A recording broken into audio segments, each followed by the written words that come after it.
एकता और अखंडता की, कि आज जो राहुल गांधी जी भारत जोड़ो यात्रा में जो मैसेज लेके चले हैं, इस समाज को, इस देश को, इस दुनिया को जो देने के लिए चले हैं कि मोहब्बत, नफरत के बाजार में मोहब्बत की दुकान खोलने निकला हूं। लेकिन टीवी में चल रहा है कि अमेरिका में मोदी मोदी हो रहा है। अमेरिका जा रहे हैं मोदी, और वहाँ पहले ही से मोदी मोदी हो रहा है अमेरिका में। वो कहते हैं ना, हाँ। गालिब दिखाए दर्द बताए नहीं जाते, कि गालिब दिखाए दर्द बताए नहीं जाते, तेरी रस्मों रिवाजों से, तेरी रस्मों रिवाजों से कि ये लोग सताए नहीं जाते।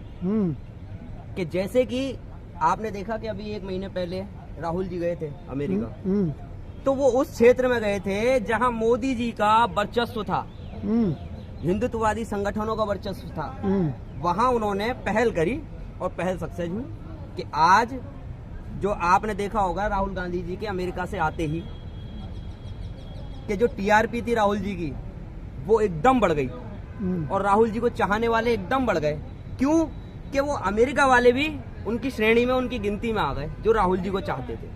कि कहते हैं ना कि गालिब मुझे नफरत करने वाले, मुझे नफरत करने वाले ये पुराने हो गए, अब नए नफरती लेके आओ। सुबह ही हमने देखा समाचार में आ रहा था कि राहुल मोदी मोदी हो रहा वहाँ अमेरिका में, उस बात को आपने घुमा दिया, गोलमोल कर दिया।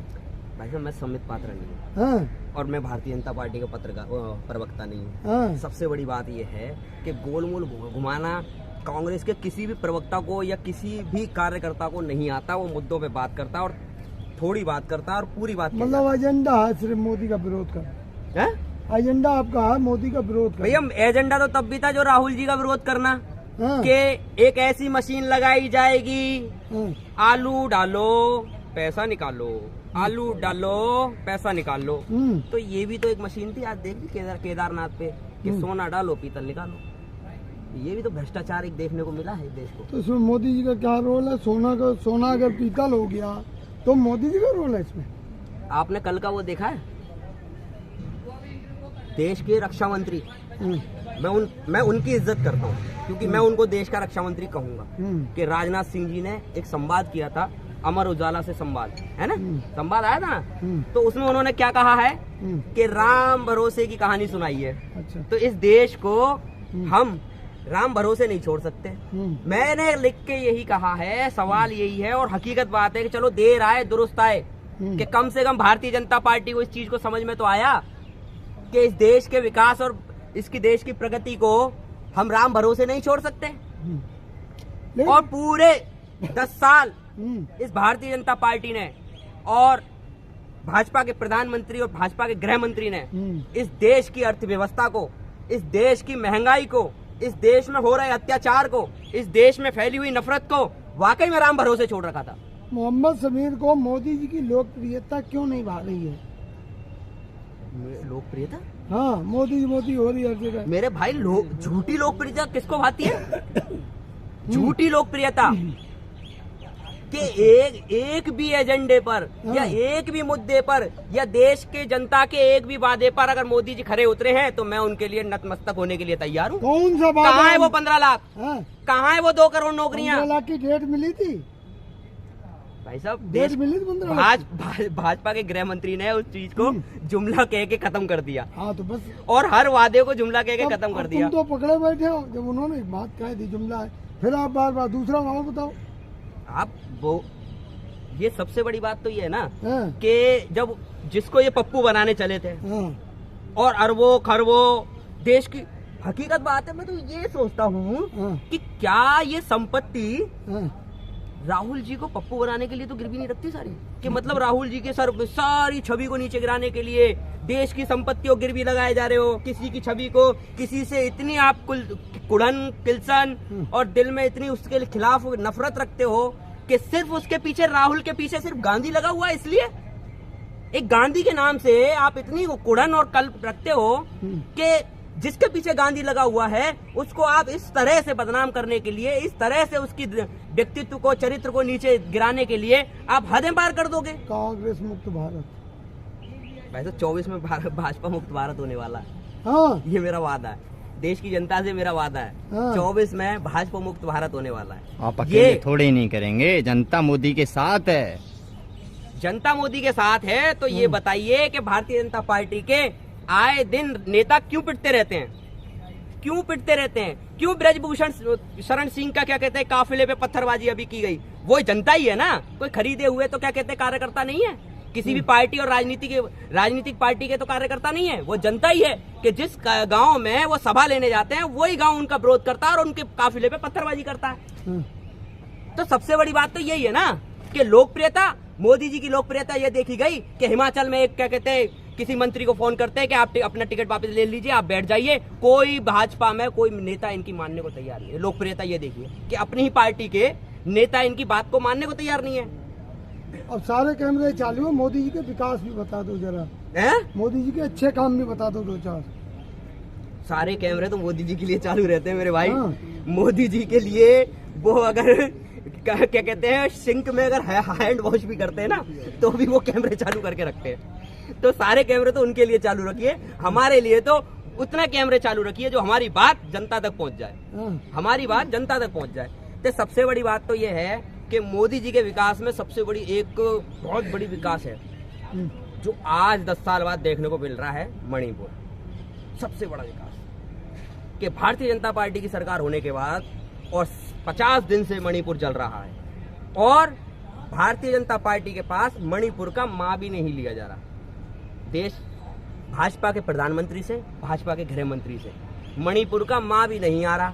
2 जातियों की आपसी लड़ाई है मणिपुर। देश के प्रधानमंत्री अपने आप को कौन कहता है? गए थे गृह मंत्री जी। क्या सॉल्यूशन निकला? क्या सॉल्यूशन निकला? क्या प्रावधान निकला? क्या मुद्दे पे बात हुई? मुझे बताइए। या कोई भारतीय जनता पार्टी का प्रवक्ता या भारतीय जनता पार्टी का कोई भी नेता अगर इस चीज को बता सके कि वाकई में गृह मंत्री ने कोई वहां पे जाके बैठक ली और उस बैठक का कोई निर्मम क्या कहते हैं कोई सॉल्यूशन निकला हो, कोई प्रावधान निकला हो, या भारतीय जनता पार्टी के गृह मंत्री के जाने के बाद में मणिपुर में वो आगजनी, वो नफरत, वो हत्याएं रुक गई हो। मन की बात में कहा है मोदी जी ने कि इमरजेंसी को याद करो, इमरजेंसी को याद करो। इमरजेंसी को याद किया जाए तो इमरजेंसी में एक चीज बता दूं कि जो आप कर रहे हैं, भारतीय जनता पार्टी की सरकार में रहते हुए मणिपुर में जो आज हो रहा है वो इमरजेंसी में नहीं हुआ था। और मणिपुर के खुद जो स्थानीय निवासी हैं, मन की बात पर कल का वीडियो भी वायरल है, रेडियो तोड़ रहे हैं, अपने टीवियां तोड़ रहे हैं कि सिर्फ मन की बात कहता है कि गली गली में शोर है, मोदी बाबा चोर है। जनता मोदी मोदी कर रही, 24 के लिए तैयारी है। आरएसएस का सर्वे देखा? आरएसएस का सर्वे देखा है क्या? सर्वे में आरएसएस की खुद की पंखुड़ियां उड़ी हुई हैं कि उसको पता ही नहीं है कि अब दूसरी भारतीय जनता पार्टी से अगला प्रधानमंत्री का चेहरा लाए किसके। मोदी के नाम पे वोट मिलेगा। मोदी के नाम पे वोट मिलता तो कर्नाटक में मिल जाता। मोदी के नाम पे वोट मिलता। अरे चूक हो गई कर्नाटक में, उसी को लेके बैठ गए। हिमाचल में अरे 24 की बात कर रहा हूँ मैं। अरे तो हिमाचल में क्या हुआ? हाँ, हिमाचल में क्या हुआ?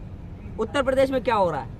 भारतीय जनता पार्टी के आए दिन नेता पिट रहे हैं, आए दिन पिट रहे हैं। योगी जी के आगे कौन टिकेगा? कल टिकवा देते हैं ना, पर ब्रजभूषण में पत्थरबाजी हो रही थी, कल टिकवा देते हैं। ये कोई देखिए, इन चीजों का, इन तथ्यों का कोई मतलब नहीं है। सबसे बड़ी बात है, इस देश में जो विकास की बात करेगा, इस देश में जो सद्भावना, मोहब्बत, भाईचारे की बात करेगा, वो सरकार और उसको जनता चुन के लाएगी। विकास, महंगाई, बेरोजगारी आज इस चरम पर है कि विकास देखने को मिला ना, भागलपुर का पुल गिरा, विकास देखने को मिला ना, 3 ट्रेनें, कवच टूट गया, किसी को पता था? जांच हो रही ट्रेनों की, चिंता मत करो।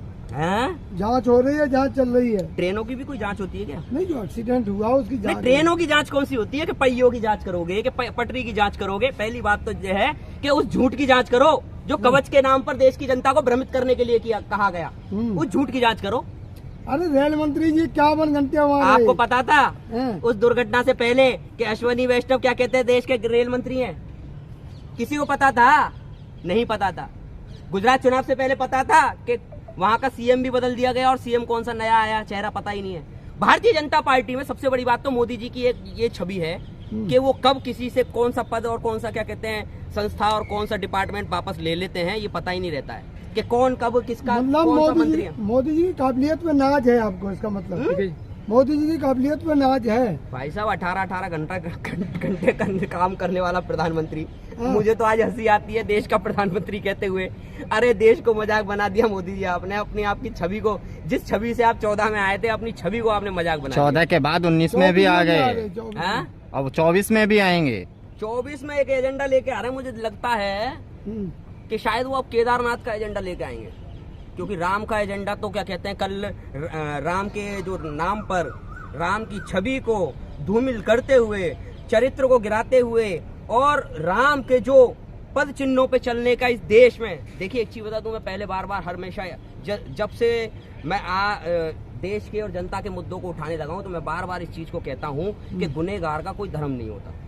जैसे इंसानियत का कोई धर्म नहीं होता, वैसे गुनहगार का भी कोई धर्म नहीं होता। तो इसीलिए मैं बार इस चीज को कहता हूं कि कोई भी धर्म, कोई भी पुस्तक और कोई भी धर्म गुरु शरारत नहीं सिखाता, शराफत सिखाता है। किसी भी, आज चाहे इस्लाम धर्म के मोहम्मद साहब की बात कर लीजिए, अगर उनके व्यक्तित्व, उनके चरित्र पे बात करें तो वो भी अच्छा बताएंगे।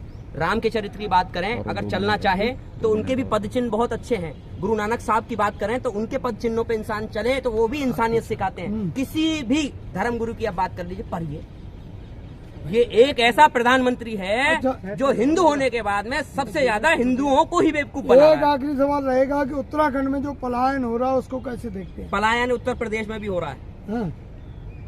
पलायन दलितों का, ओबीसीओं का, माइनॉरिटी का पलायन उत्तर प्रदेश में भी हो रहा है, अगर जांच कराई जाए तो। कई ऐसी वीडियो हैं, कई ऐसे लोग हैं जिनकी आवाज मुखर होकर जनता के सामने नहीं आ पाती है। उत्तर प्रदेश में दलित समाज को, वाल्मीकि समाजों को, जो छोटे तबके के लोग हैं, जो दबे कुचले लोग हैं, उनको भी किया जा रहा है। पर वो खबरें, वो आवाज दबा दी जाती हैं कि जैसे कि आपको बता दूं कि जो जनता की आवाज उठाएगा या तो वो जेल में जाएगा या उसे एनकाउंटर के नाम पर गोली मार दी जाएगी। यही होने वाला। तो यूपी में एनकाउंटर भी तो सिर्फ गुंडे और मवालियों का हो रहा है, ये योगी बाबा का कहना है। योगी बाबा पुलिस सुरक्षा और कानून व्यवस्था के नाम पर आए थे। आज पत्रकार महोदय अगर अपने दिल पे हाथ लगाएं तो क्या यही कानून व्यवस्था है? क्या यही क्या कहते हैं पुलिस व्यवस्था है कि एक गैंगस्टर, मैं समर्थन नहीं करता उस बात का, मैं उस अतीक अहमद का समर्थन नहीं करता, पर एक बात को, इस चीज को कहता हूं कि क्या कानून व्यवस्था पर निशानदेही नहीं होती? क्या उनके जिस कानून व्यवस्था को, जिस पुलिस की क्या कहते हैं वो पूरी रचना को लेकर बार योगी जी कहते हैं कि रात को 2 बजे यहाँ महिलाएं सुरक्षित निकल सकती हैं, सोना पहन के निकल सकती हैं, तो क्या उस पर निशानदेही नहीं होती? कि पुलिस सुरक्षा में एक बहुत बड़ा, जिसको क्या कहते हैं यूपी का एक बहुत बड़ा गैंगस्टर माना जाता है, उसको 5 जने की सिक्योरिटी, पुलिस सिक्योरिटी में मार दिया जाता है, उसकी हत्या कर दी जाती है और उसे एनकाउंटर कहते हैं। और वो बच्चे, मतलब एक को मारने के लिए आपने अपराध की एक क्या कहते हैं डगर पर, एक अपराध के रास्ते पे आपने 3 नौजवानों को क्या कहते हैं 3 नौजवानों को खड़ा कर दिया आपने। तो क्या रहेगी 24 के, क्या मुद्दे रहेंगे 2024 के? देखो, कांग्रेस के मुद्दे हमेशा से वही रहे। हाँ। महंगाई, विकास, देश की उन्नति, प्रगति, देश में रोजगार, युवा को रोजगार, किसान, नफरत को खत्म करना, ये सारे मुद्दे कांग्रेस के हैं और इन्हीं मुद्दों पे कांग्रेस लड़ेगी। और भारतीय जनता पार्टी हिंदुत्व का मुद्दा बार ला रही है और लाती रहेगी। तो ये जो मोहब्बत की दुकान है, इसका असर पड़ेगा? इसका असर देखने को मिला है भाई साहब। इसका असर ही था जो आज हिमाचल, मैं कह रहा हूँ ना कि भारतीय जनता पार्टी का कोई भी प्रवक्ता डिबेट कर ले और किसी भी दिन, मैं अलग ऐलान आप सबके मंच से इस बात को कहता हूँ कि किसी भी दिन मैं क्या कहते हैं मुझसे डिबेट कर लें और ये बता दें कि खुद भारतीय जनता पार्टी बिगर गठबंधन के कितने प्रदेशों में, कम से कम हम बिगर गठबंधन के 4-5 प्रदेशों में तो हैं, बिना गठबंधन के, किसी से गठबंधन नहीं है हमारा, कोई हमारी क्या कहते हैं डबल इंजन की सरकार नहीं है, सिंगल कांग्रेस की सरकार है।